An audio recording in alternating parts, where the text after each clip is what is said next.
बंधुगण जुहार।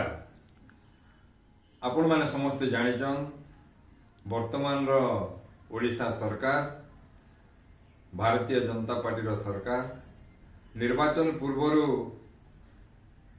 बुढ़ा बुढ़ी भत्ता, विधवा भत्ता, विकलांग भत्ता समस्त को 3000 टंका मासिक देवा लगी प्रतिश्रुति देइथिले।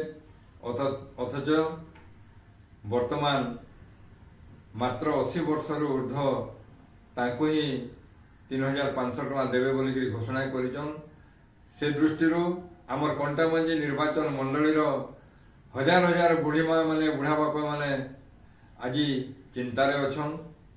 कंटामंजी एनएससी रो बापा माँ माने आमको सब बेले से विषय जनाऊन। से लगी आसंता 3 तारीख मंगलवार सकाळ 10 घंटा समय रे कंटामंजी एनएससी अंतर्गत 16टा वार्ड रो समस्त भत्ता हिताधिकारी बुढ़ा बुढ़ी, विकलांग, विधवा माँ भौणी माने बापा माने समस्ते आसिकरी आमे एनएससी रे एग्जीक्यूटिव ऑफिसर को जरिया रे माननीय मुख्यमंत्री मोहन बाबू को आमे दाबी पत्र दमा अति शीघ्र केंते करी 3000 टंका भत्ता प्रदान करबे।